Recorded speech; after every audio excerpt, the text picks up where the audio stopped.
System create చేస్తేనే నిరుద్యోగ యువకులకి ఉద్యోగాలు కల్పించగలుగుతాం అధ్యక్ష. వైకాపోల్ మమ్మల్ని ఆపలేరు.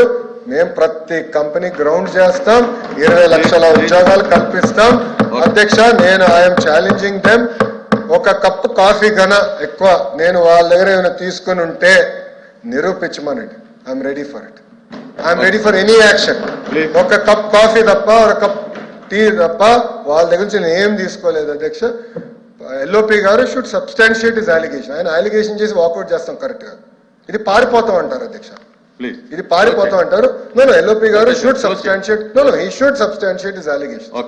వచ్చిన తర్వాత నేను మళ్ళీ మీ అనుమతి మళ్ళీ నేను ప్రశ్నించాలి. క్వశ్చన్ నెంబర్ 14237 కందులు దుర్గేష్ గారు. అధ్యక్ష,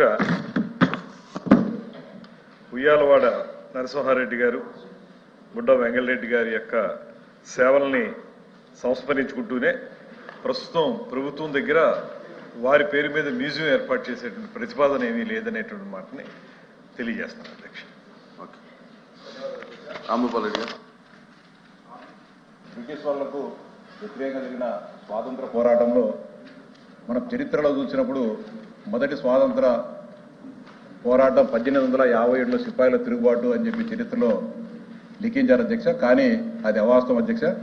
1846వ సంవత్సరంలోనే ఉయ్యాలవాడ నరసింహారెడ్డి గారు బ్రిటిష్ వారికి వ్యతిరేకంగా పోరాటం జరిగింది అధ్యక్ష. 1846వ సంవత్సరంలో 500 మంది సైన్యంతో మొదలుపెట్టిన బ్రిటిష్ వ్యతిరేక పోరాటం ఒక సంవత్సరం కల్లా దాదాపు 9,000 మంది సైన్యాన్ని సమీకరించి ఆ ఏడాదిలోనే 4 యుద్ధాలు చేయడం జరిగింది అధ్యక్ష. దాదాపు జనరల్ కాక్రేన్ ఆధ్వర్యంలో బ్రిటిష్ వాళ్ళు ఆయన్ను పట్టుకొని కోయిలకుంటలో వేలాది మంది ప్రజల సమక్షంలో భారతీయులందరినీ భయభ్రాంతులకు గురి చేయాలి, మరొక ఎవరు కూడా ఇంకులాబ్ జిందాబాద్ లేకుంటే స్వాతంత్రం కావాలని చెప్పి ఎవరు కూడా అడగకూడదని చెప్పేసి ఒక కుందు నది ఒడ్డున ఆయన్ను బహిరంగంగా ఉరిదీయడం అధ్యక్ష. ఇప్పుడు రాయలసీమ ప్రజలందరూ కూడా ఆకాంక్ష అధ్యక్ష. ఉయ్యాలవాడ నరసింహారెడ్డి గారి వర్ధంతిని రాష్ట్ర ప్రభుత్వం అధికారికంగా నిర్వహించాలని చెప్పేసి రాయలసీమ ప్రాంత ప్రజలు జాతీయవాదుల ఆకాంక్ష. దీన్ని ప్రభుత్వం పరిశీలించాలని చెప్పి విజ్ఞప్తి చేస్తాను అధ్యక్ష. అంతేకాకుండా బుడ్డ వెంగళరెడ్డి గారు అధ్యక్ష అపర దారకర్ణునిగా రాయలసీమ ప్రాంతంలో పేరిన అధ్యక్ష. 1866 సంవత్సరంలో రాయలసీమ ప్రాంతంలో భయంకరమైన కరువు పరిస్థితులు దాపురించే అధ్యక్ష. అంటే దాన్ని డొక్కల కరువు అంటారు అధ్యక్ష. ఆ రోజు అంటే చరిత్రకారులు చెప్పేదాన్ని బట్టి రేగడి మట్టిలో మజ్జిగ కలుపుకొని తిన్న సందర్భాలు అధ్యక్ష ఆ రోజు ఉండే ప్రాంత ప్రజలు. అదే కలబంద ఆకుల గుజ్జును తిని ఆ ప్రాంత ప్రజలు ప్రాణాలు కాపాడుకునే సందర్భంలో తన దగ్గరున్న వేలాది బస్తాల గింజలన్నింటిని కూడా ఆయన ఈ కార్యక్రమానికి పేదలకు అన్నార్థులకు అన్నం పెట్టడం జరిగింది అధ్యక్ష. దాదాపు 3 సంవత్సరాల పాటు నిరంతరాయంగా ఉయ్యాలవాడ గ్రామానికి ఈ ఆహార కేంద్రాలను గంజి కేంద్రాలను ఏర్పాటు చేసి రాయలసీమ ప్రాంత ప్రజలందరినీ కూడా ఆదుకోవడం జరిగింది అధ్యక్ష. దానికి మెచ్చి అప్పుడు విక్టోరియా మహారాణి గారికి కూడా ఆ సమాచారం తెలిసి ఆయన బ్రహ్మాండమైన అవార్డును కూడా బహుకరించడం జరిగింది అధ్యక్ష. ఆ అవార్డు రక్షణ కోసం ఉయ్యాలవాడలో వాళ్ళ ఇంటి దగ్గర ఆ కాలంలోనే ఒక పోలీస్ స్టేషన్ కూడా ఏర్పాటు చేయడం అధ్యక్ష. అది అందరికీ కూడా రాయలసీమ ప్రాంత ప్రజలందరికీ కూడా గర్వకారణం, భారతదేశానికి కూడా గర్వకారణం అధ్యక్ష. ఇటీవలనే ఈ బుడ్డ వెంగళరెడ్డి గారి గురించి ప్రధానమంత్రి మోడీ గారు కూడా మాట్లాడడం జరిగింది అధ్యక్ష. గౌరవ మంత్రి గారిని మీ ద్వారా విజ్ఞప్తి చేసేది ఒకటి అధ్యక్ష, ఉయ్యాల నరసింహారెడ్డి గారు అదేవిధంగా బుడ్డ వెంగళరెడ్డి గారి వర్ధంతులను అధికారికంగా జరిపే విధంగా తమ చర్యలు తీసుకోవాలని చెప్పి విజ్ఞప్తి చేస్తానండి. రేనాటి సూర్యచంద్రులని రేనాడి ప్రాంతంలో ఉన్నటువంటి ఇద్దరు కూడా ఉయ్యాలవాడలోనే పుట్టారు అధ్యక్ష. వారు చెప్పినటువంటి ఉయ్యాలవాడ నరసింహారెడ్డి గారు కానీ బుడ్డ వెంగళరెడ్డి గారు కానీ. ఉయ్యాలవాడ నరసింహారెడ్డి గారు 1857లో మనకి సిపాయిల తిరుగుబాటు కానీ లేదా భారత ప్రథమ స్వాతంత్ర పోరాటం చెప్పుకునేటువంటి ఉద్యమానికి ఒక 10 సంవత్సరాల ముందే వారు స్వాతంత్ర పోరాటంలో దిగి మన భారతీయులకి ముఖ్యంగా ప్రాంత వాసులందరికీ కూడా స్వేచ్ఛావాయువులు కావాలని పోరాడినటువంటి మహానుభావుడు ఉయ్యాలవాడ నరసింహారెడ్డి గారు అధ్యక్ష. అదేవిధంగా బుడ్డ వెంగళరెడ్డి గారు 1866లో జరిగినటువంటి రాయలసీమ ప్రాంత కరువు కాటకాల్లో ఆయన చాలా సంపన్న కుటుంబం నుంచి వచ్చినటువంటి వ్యక్తి.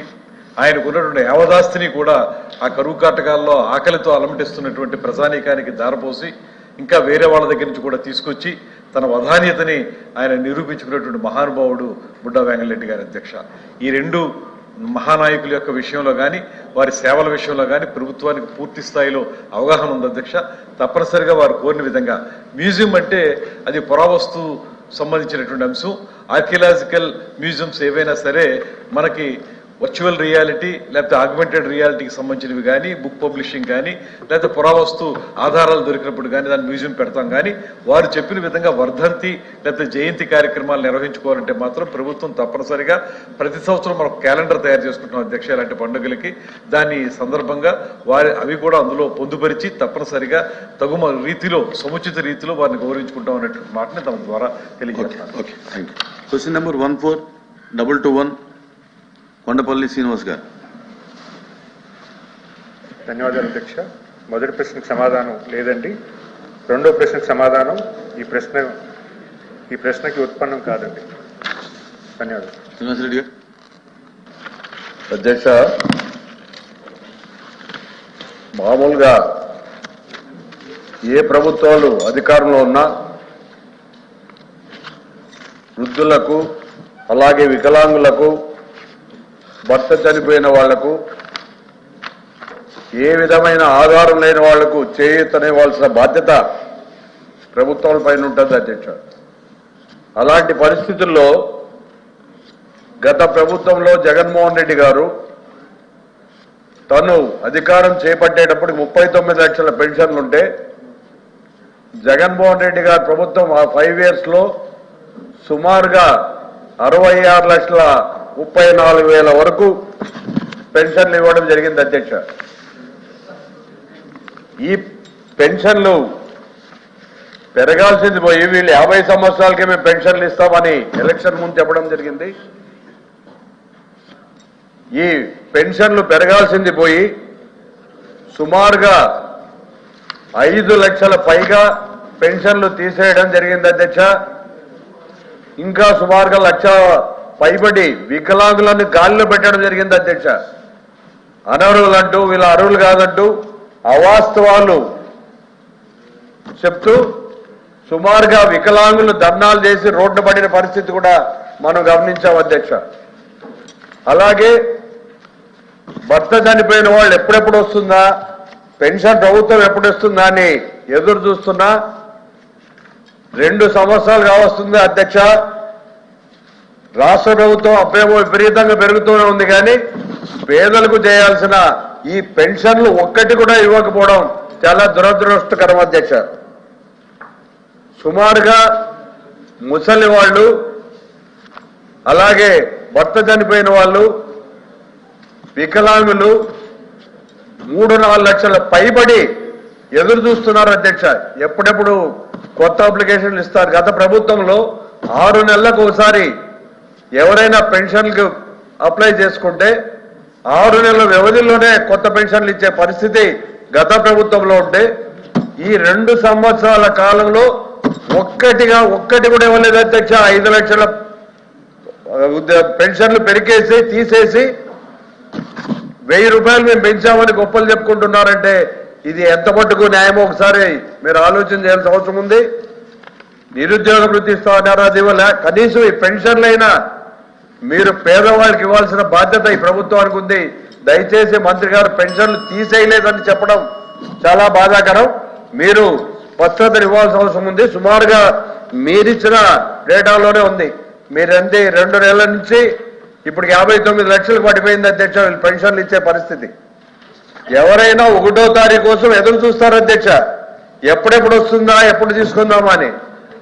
61 లక్షల పైచలకు మేము డబ్బులు ఇస్తే 59 లక్షల మంది తీసుకుంటారని వాళ్లే చెప్పే పరిస్థితి ఉందంటే ఇది ఎంత మటుకు ఒకసారి ఆలోచన చేయాల్సిన అవసరం ఉంది.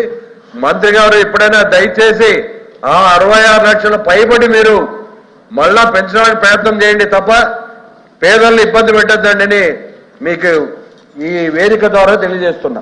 ఓకే, మంత్రి గారు ఏమని చెప్పి. ధన్యవాదాలు అధ్యక్ష. మొదటిగా గౌరవ సభ్యులు అడిగినటువంటి క్వశ్చన్ అధ్యక్ష సప్లిమెంటరీలో 2029 నాటికి 39 లక్షల పెన్షన్లు ఉన్నాయి అధ్యక్ష. అది తప్పు అధ్యక్ష. 54,10,000 పెన్షన్స్ 2019కి ఉన్నాయి అధ్యక్ష. అక్కడి నుంచి వాళ్ళు 65 లక్షలు చేశారని చెప్పాలి అధ్యక్ష. ఎందుకంటే 39 అనేది చాలా తప్పు. 54,10,000 పెన్షన్స్ 2019 నాటికి అప్పటి కూటమి ప్రభుత్వం ఇవ్వడం జరిగింది అధ్యక్ష, తెలుగుదేశం ప్రభుత్వం. మరి అలాగే పెన్షన్ తీసామని చెప్తున్నారు అధ్యక్ష. ఇప్పటి వరకు గత 20 నెలలుగా పెన్షన్స్ తీయడం అనేది ఎక్కడా జరగలేదు అధ్యక్ష. గత గవర్నమెంట్లో 6 నెలలకు ఒకసారి 6 స్టెప్ వ్యాలిడేషన్ అని చెప్పి పెన్షన్ తీసి కొత్తవి ఇచ్చారు అధ్యక్ష. కానీ ఈ 20 నెలల్లో పెన్షన్స్ అనేది ఎవరికి కూడా తీయలేదు అధ్యక్ష. పైగా స్పౌస్ పెన్షన్స్ కూడా వెంటనే శాంక్షన్ చేయడం అవుతుంది అధ్యక్ష. ఎవరైతే భర్త చనిపోతారో వృద్ధాప్యం పెన్షన్లో ఎవరైతే భర్త చనిపోతారో వెంటనే భార్యకి కష్టం కలగకుండా, ఎందుకంటే వాళ్ళు హస్బెండ్ పెన్షన్ ఆ కుటుంబానికి కొంత సాయం ఉంటుంది. హస్బెండ్ చనిపోయిన తర్వాత భార్యకి వెయిట్ చేయకుండా వెంటనే పెన్షన్ ఇచ్చేలాగా ప్రభుత్వం చర్యలు తీసుకుంది. సుమారు ఇప్పటికే 2,50,000 స్పౌస్ పెన్షన్స్ ఇవ్వడం జరిగింది అధ్యక్ష. మరి అంతేకాకుండా ఎవరైతే స్వర్గస్థులు అవుతున్నారో వాళ్ళ పెన్షన్ ఆగడం అనేది వాస్తవం అధ్యక్ష. స్వర్గస్థులైన వారికి పెన్షన్ ఉండదు కదా అధ్యక్ష. వాళ్ళు 4,70,000 మంది గత 20 నెలల కాలంలో చనిపోయారు అధ్యక్ష. వాళ్ళ పెన్షన్స్ ఆపడం జరిగింది. మరి అలాగే ఎవరైతే 3 నెలల పాటు పెన్షన్ తీసుకోవాలో వాళ్ళు పర్మనెంట్ మైగ్రేషన్ కింద పెన్షన్ ఆపడం జరుగుతుంది అధ్యక్ష. ఆ 3 నెలల కాలంలో కూడా 1 నెల గత ప్రభుత్వంలో 1 నెల ఇవ్వకపోతే ఆ నెల పెన్షన్ కోల్పోవడం జరుగుతుంది అధ్యక్ష. కానీ కూటమి ప్రభుత్వం వచ్చిన తర్వాత ఈ 3 నెలల్లో ఏ నెలలో వచ్చినా కూడా 3 నెలల పెన్షన్స్ కూడా ఇవ్వడం జరుగుతుంది అధ్యక్ష. ఎందుకంటే ఈరోజు చాలా మంది ఆంధ్రప్రదేశ్లో వలసగా కొంతమంది బయటకి ఉద్యోగం కోసం వెళ్ళిన వాళ్ళు ఉంటారు, లేదా కొడుకు దగ్గర ఉండడానికి కొడుకు బయట ఉద్యోగం చేస్తే కొడుకు దగ్గర నివాసం ఉండడానికి వెళ్తున్నారు. వాళ్ళకి కూడా గౌరవప్రదంగా 3 నెలల్లో ఎప్పుడు వచ్చినా కూడా పెన్షన్ ఇవ్వడం జరుగుతుంది అధ్యక్ష. అంటే యావరేజ్గా చూసుకున్నా కూడా ఈరోజు ఈ ప్రభుత్వం ఈ 20 నెలల కాలంలో 55,000 కోట్ల రూపాయలు పెన్షన్ నిమిత్తం ఇవ్వడం జరుగుతుంది అధ్యక్ష. ప్రతి నెల 1వ తారీఖున ఇవ్వడం జరుగుతుంది. అయితే వాళ్ళు గొప్పగా చెప్పవచ్చు, కానీ ఒక విషయం చెప్తాను అధ్యక్ష. గడిచిన 2019 నుంచి 24 టైంలో మొత్తం కలిపితే 91,000 కోట్ల రూపాయలు వాళ్ళు ఖర్చు పెడితే ఈరోజు కూటమి ప్రభుత్వం 20 నెలల కాలంలోనే 55,000 కోట్ల రూపాయల పెన్షన్ నిమిత్తం ఖర్చు చేయడం జరుగుతుంది అధ్యక్ష. మరి అంతేకాకుండా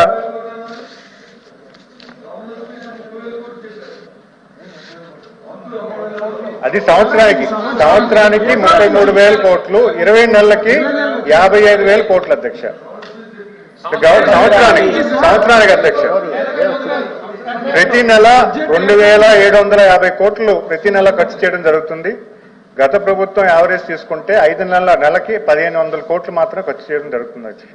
గత ప్రభుత్వానికి ఈ ప్రభుత్వానికి నెలకి 1,200 కోట్ల రూపాయలు ప్రభుత్వం ఈరోజు పెన్షన్ నిమిత్తమై గ్రామాల్లో ప్రతి నెల 1వ తారీఖున ఇవ్వడం జరుగుతుంది అధ్యక్ష. అంటే పెన్షన్ అనేది చాలా గౌరవప్రదంగా ప్రతిష్టాత్మకంగా ఈ ప్రభుత్వం తీసుకుంది అధ్యక్ష. ఈ ప్రోగ్రాం అనేది ప్రతి నెల 1వ తారీఖున పేదలకి అందజేసి చాలా కుటుంబాల్లో ఆనందం కల్పించినటువంటి ఈ పెన్షన్ కార్యక్రమం గౌరవ ముఖ్యమంత్రి గారు కూడా 1వ తారీఖున ఆయన కూడా ఒక గ్రామానికి వెళ్ళి ఇవ్వడం అనేది చాలా గమనించాల్సిన విషయం అనేది మీ ద్వారా ప్రజలందరికీ తెలియజేసుకున్నాను. శివరారెడ్డి మంత్రి గారు చెప్తున్నారు భర్త చనిపోతే భర్తకి పెన్షన్ వస్తుంటే తప్ప భార్యకి ఇచ్చే పరిస్థితి లేదు అధ్యక్ష. మిగిలిన వాళ్ళ పరిస్థితి ఏమో దానికి సమాధానం చెప్పడం లేదు. వికలాంగులు విపరీతంగా రోడ్లకు వచ్చి ఎందుకు గలాట్ చేశారు అధ్యక్ష? రోడ్లు బట్టి కలెక్టరేట్లు ఇవన్నీ ఎందుకు ముట్టడి చేశారు అధ్యక్ష? తమరు ఒక్క పెన్షన్ కూడా తీసివేయకపోతే వీళ్ళు ఎందుకు వచ్చారు? వికలాంగులు అనే దయాదాక్షిణ్యం లేకుండా పెరగడం వాస్తవం కాదా? వాళ్ళు రోడ్డు పడిన కూడా విషయం వాస్తవం కాదా? ఇప్పటి వరకు వృద్ధా పెన్షన్ ఒక్కటైనా ఇచ్చారా? భర్త చనిపోయిన వాళ్ళకి భర్తకు వస్తే భార్యకి ఇచ్చే తప్ప మిగిలిన వాళ్లకు చనిపోయిన